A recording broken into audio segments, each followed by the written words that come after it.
¿Existe la vida partidaria? ¿Existe capacidad convocatoria de los partidos políticos? ¿Existe una vida de creación de ideas, de sistemas, de programas políticos? ¿Realmente hay una verdadera formación de cuadros en los partidos políticos o son como cascarones vacíos sin contenido? Exploremos en esta oportunidad el tema de los partidos políticos y la formación de cuadros, en punto de vista TD.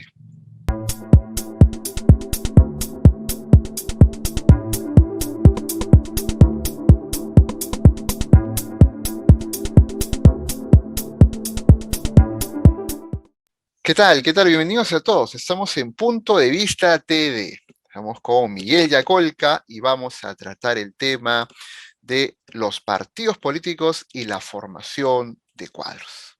Miguel, ¿qué tal? ¿Cómo estás? ¿Qué tal, Ángel? ¿Cómo estás? Gracias por la invitación. Qué gusto.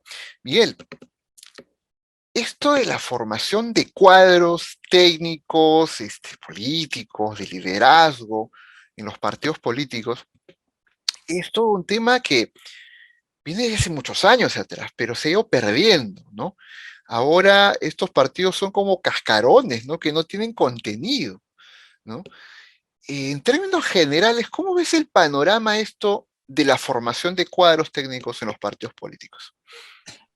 Es un tema complejo en la medida que hemos ido trabajando en el Perú en particular por salir de este esquema de los partidos empresa, ¿no? Y tal vez esa podría ser primero una reflexión para hacer esta comparación entre los partidos políticos como los consideramos desde tiempo y los partidos empresa, que son estos partidos que tienen dueño, que hay un capitalista, un señor con mucho dinero, que logra una inscripción y a partir de ahí forma un partido político. Y es que inscribir un partido político es altamente costoso por el número de firmas que hay que presentar, ¿no? Alrededor de 700.000 firmas validadas para que pueda ser reconocido como partido.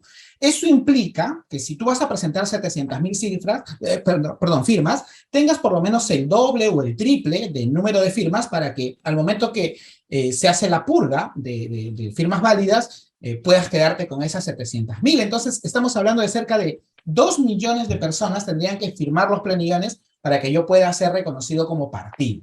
Se calcula que más o menos puede costar la recaudación de estas firmas $1, ¿no? Entre la persona que puede salir a la calle, ir uno por uno, ¿no? Claro. Pidiendo y recolectando, es todo un trabajo de varios meses. Entonces, ahí hay un costo que si no se hace de manera por voluntariado, si no se hace por afiliados partidarios, se les paga a personas para que hagan esta recolección de firmas. Incluso recordás tú que hace muchos años hablábamos de estas casas donde falsificaban firmas con DNI, Fábrica ¿no? de firmas, No, sí. fábrica de firmas, exacto, y luego Claro, se presentaban. claro. Entonces, es bueno tener este esquema general porque ese es el contexto en el que hoy todavía nos manejamos, ¿no? Con partidos empresa. Recordemos que un presidente, el señor Pedro Pablo Kuczynski, tenía un partido que tenía su nombre, ¿no? PPK, y sus siglas lo transformaron con Peruanos para el Cambio, pero era en el fondo una señal de que ese era un partido empresa Claro. y que luego se transformó a Contigo, ¿no? Pero digamos que, y no solamente el único, hablamos pues de universidades y empresarios universitarios que han incursionado también en la política a partir de este esquema. Digamos que si existe un empresario, un dueño de un partido, entonces a ese señor no le va a convenir formar cuadros políticos, porque la Mm, lógica de un partido político es la renovación de líderes, de cabezas, ¿no? Y si hay un dueño de partido, no necesito alguien que vaya a ocupar mi lugar, porque esto es mi negocio, digamos, ¿no? Esa es la lógica con la que se manejan. Entonces, la formación de cuadros se ha visto relegada por ese tipo de cosas, ¿no? Ahora, sí. Ahora, ¿consideras que, ahora que estabas pensando en el concepto esto de partido empresa, ¿no? Yo me pregunto, ¿cómo alguien puede gastar o invertir 2 millones de dólares, ¿no? Bajo una lógica capitalista, porque solo por amor del servicio al país, a la comunidad, es así tan filántropo la idea de la ayuda al otro, tan benigna será. me parece increíble creer que alguien puede invertir $2 millones solamente por amor al prójimo, ¿no? En realidad, si lo ves como negocio, me pregunto es dónde está la rentabilidad, porque un puesto de presidente, ¿cuánto te pagan? O sea, ¿cuánto? ¿25.000 soles? ¿20.000 soles? Alguien que puede ganar eso en dólares y en menos tiempo, ¿no? O sea, ¿cuál es la rentabilidad de ser presidente si es que quiere realmente servir al país? Entonces, el negocio no va pues por servir al prójimo, no va por otro lado, ¿no? Y eso no te da terror en la formación de la gente. Sin duda, lo que pasa es que hay una estructura compleja, tal vez, de entender, a ver si lo podemos plantear, Ujú. en la medida que estamos en un mundo donde la ciudadanía valora el que se hagan cosas, el que se tengan cosas, por ejemplo, la pista, la obra, las casas, la edificación, la construcción, es un pedido ciudadano. Entonces hemos entrado a un círculo donde los gobernantes que entran prometen hacer y cubrir las necesidades de la población con estas obras de infraestructura, y los aportantes a estos partidos, los financistas de los partidos, terminan siendo los empresarios que son los que hacen estas grandes obras. Entonces, estás hablando no de obras pequeñas, sino estás hablando de megaconstrucciones, ¿no? Claro. Por ejemplo, una vía que una el Océano Pacífico con el Océano Atlántico, esto yendo de Perú y Brasil, ¿no? La interoceánica que le llamaban, ¿no? Es una obra costosísima, donde 2, 3, 5, 10 millones de dólares no es nada en comparación al monto general que son miles de millones de dólares, ¿no? Entonces, Claro. ahí entramos a una lógica bastante perversa, pero la ciudadanía entiende que se necesita ese tipo de obra, se necesita ese tipo de inversión en infraestructura. Entonces, bajo ese modelo es que se orienta la formación de los cuadros, porque ya necesito cuadros que no piensen en liderazgo político, en democracia, ciudadanía, sino que piensen como técnicos, como equipos técnicos que van a ayudarme a sacar esos proyectos, ¿no? A vincularme con el Estado, ¿no? A hacer mejor marketing del partido político. O sea, no necesito líderes políticos, necesito trabajadores. Alucina. Lo has dicho bien, ¿no? Necesito cuadros técnicos, y esa es la otra discusión de los últimos 30 años en la política, ¿no? Una política tecnocrática donde vive de espaldas a la realidad de las personas en cuanto a realidad de las masas, ¿no? Las que se congregan en las periferias y no están en los centros financieros más importantes, desde donde se toman las decisiones, ¿no? Entonces, eso es lo que nos ha revelado la pandemia, ¿no? La pandemia nos ha revelado que habían dos poblaciones, dos Perúes. Uno que podía satisfacer esas necesidades a pesar de la enfermedad, y otras que murieron sin que el Estado se asome en el completo abandono, digamos, ¿no? O sea, la pandemia atacó a todo el mundo, pero ha habido gente que ha sido muchísimo más vulnerable en este contexto. O sea, la pandemia ha hecho que esta tecnocracia, que no ha sido efectiva para resolver los problemas de la ciudadanía más necesitada, se muestre de manifiesto, ¿no? Y por eso se habla de un quiebre del sistema a partir, pues, de esta pandemia. Entonces, volviendo, para no perdernos en esta explicación más amplia, volviendo a la formación de cuadros, vivimos en un esquema donde a los partidos empresa no les interesa tener cuadros.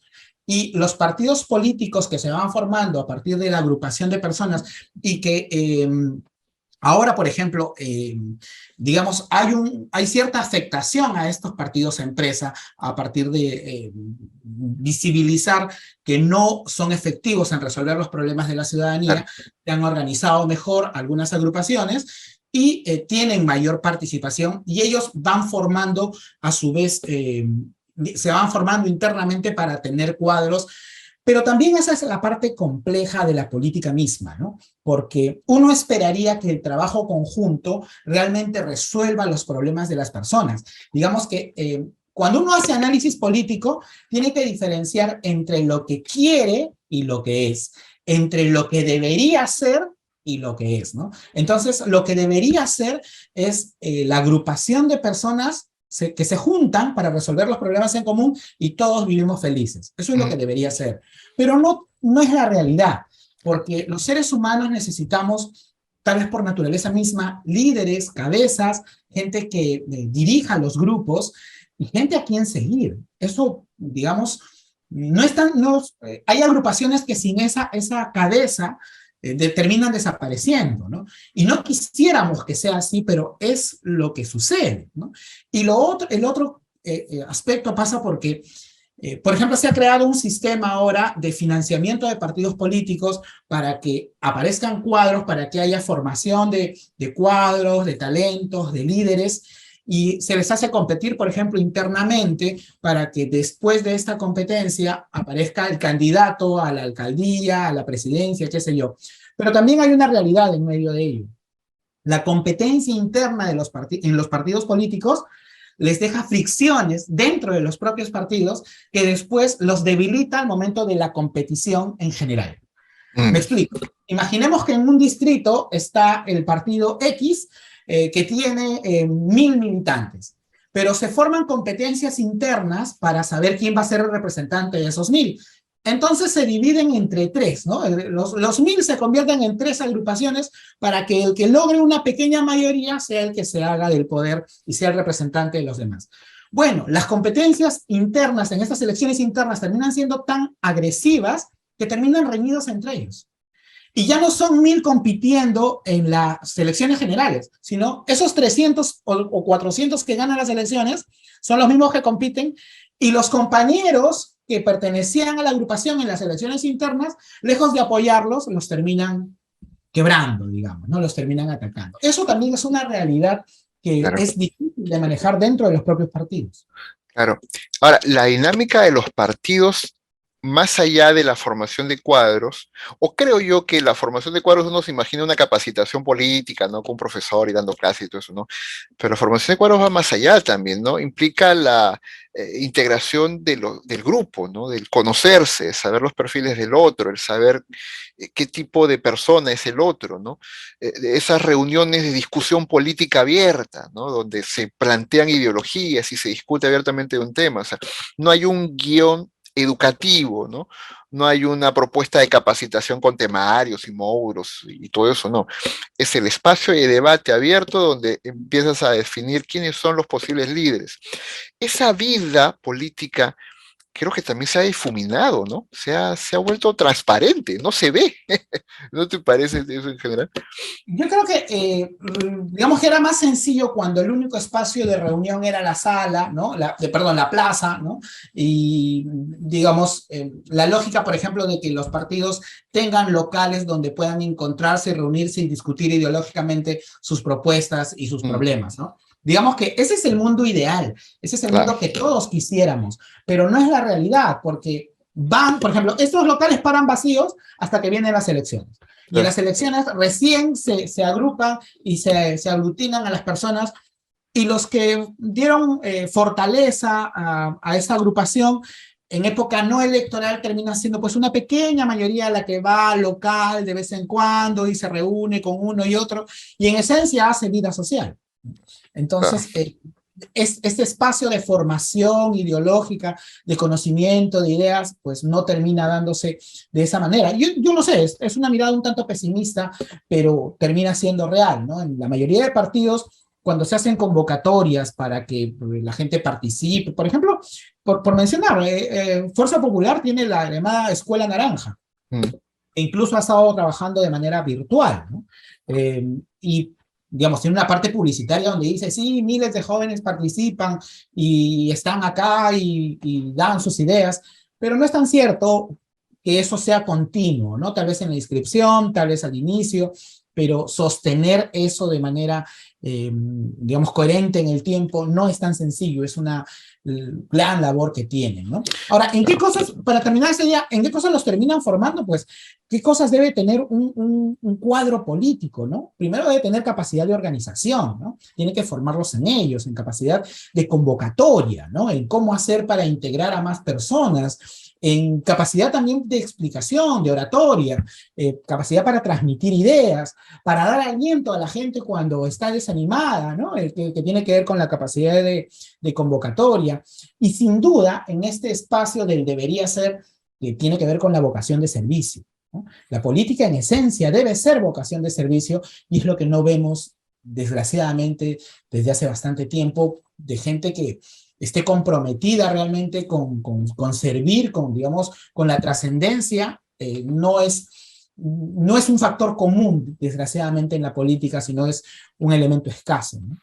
Y bajo ese panorama, bastante triste, por cierto, ¿no? Que coincido contigo, ¿no? Eh, ¿Qué salidas, qué alternativas, qué nuevas revoluciones, qué nuevos cambios se pueden plantear, ¿no? Repensando eso, yo me imaginaba el poder apelar a una mirada mucho más hasta humanista. Yo vengo de la Sociedad Secular Humanista del Perú, ¿no? Mucho más humanista de la política en general, ¿no? O sea, no tengo por qué ser afiliado a un partido para entender que la política es justo lo que tú mencionas, servicio, ¿de acuerdo? Entonces, cuando me encuentro con un político, bajo este estándar que yo tengo de que la política es servicio y la política es ser aglutinar esfuerzos e ideas, veo al político que no cumple ese estándar, pues lo descarto, busco otra opción, ¿no? Entonces, me acerco a la política porque tengo claro de qué se trata, ¿no? Eso podría ser una forma de ayudar, de ir de afuera hacia adentro de los partidos. ¿Qué piensas? ¿O qué otra salida encuentras?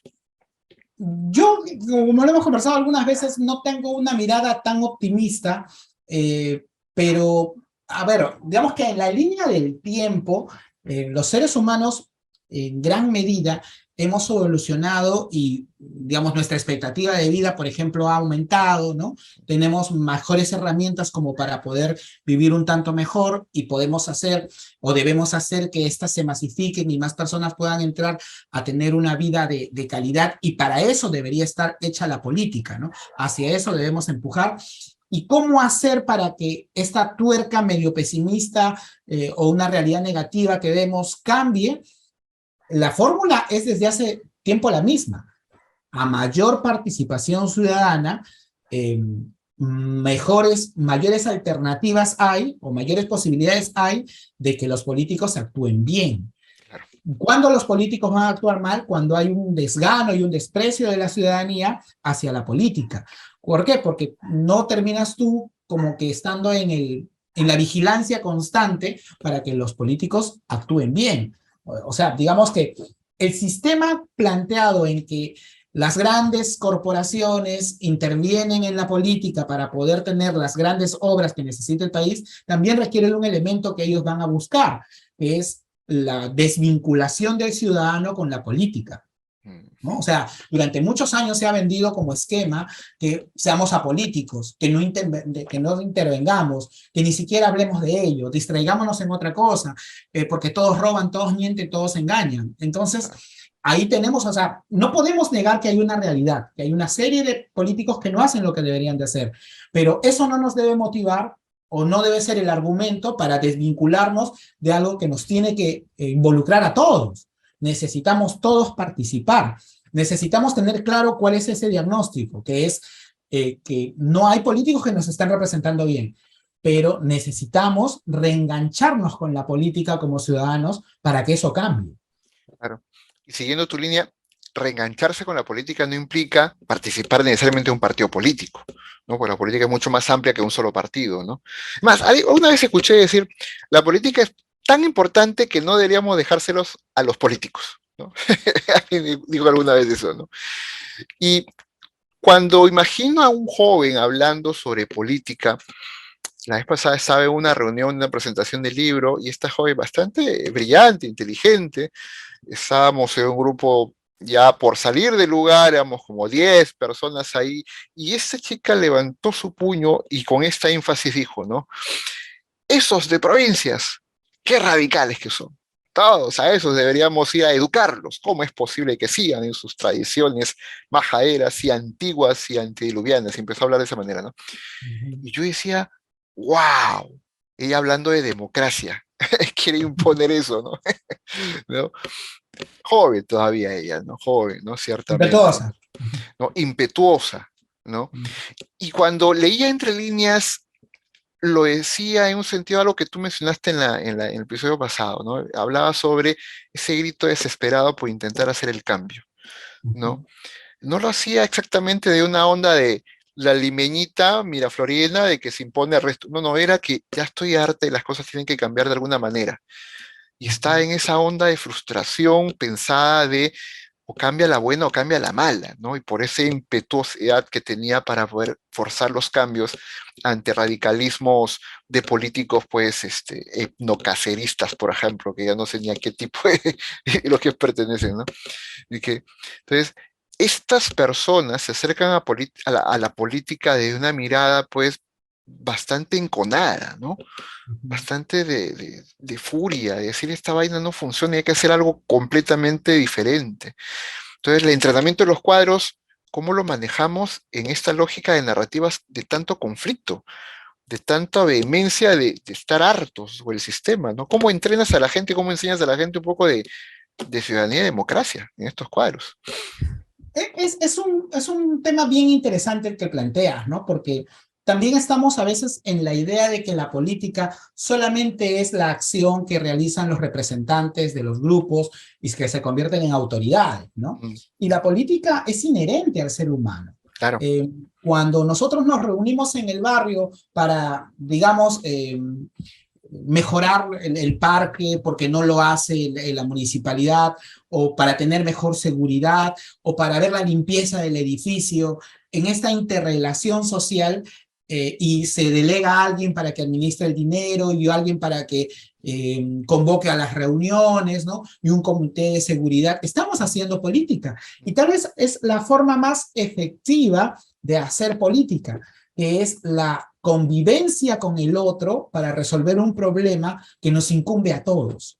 no, El problema está en los últimos tiempos en que no estamos mirando al resto, y creo que ese es un problema estructural que tenemos como Perú, o sea, como país. Esta riqueza en territorio, esta riqueza que tenemos como nación también, y esta variedad, por ejemplo, geográfica, nos ha dejado algunas dificultades para poder entendernos entre nosotros mismos.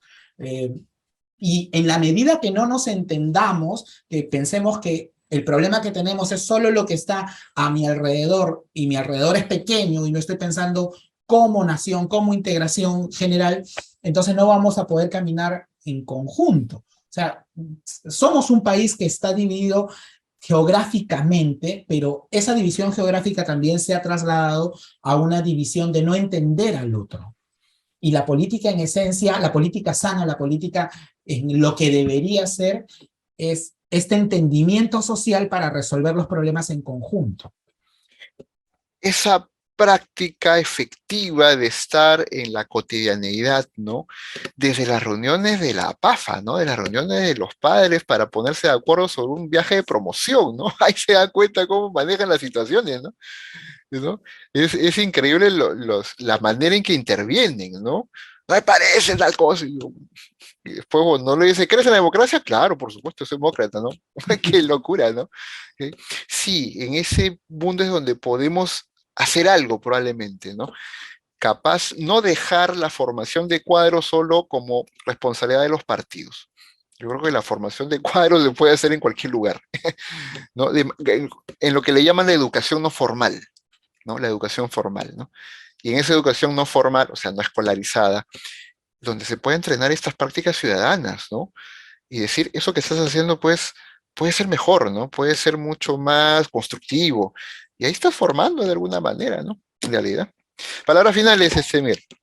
Hay un tema estructural que a veces es un poco más difícil de explicarlo en un programa como este, en la medida del tiempo, ¿no? Pero el tema estructural pasa porque se ha generado un sistema que funciona mejor con partidos empresa, y los partidos empresa no le conviene la formación de cuadros. Por eso es que en esta conversación he incidido un tanto en tener esta mirada real, porque la formación de cuadros en el debería ser, la sabemos todos, ¿no? Es que la gente se integre, vaya a los partidos y se dicten charlas y se dicten talleres y se mejore la convivencia entre ellos para que haya líderes, para que haya mejor organización, mejor convocatoria.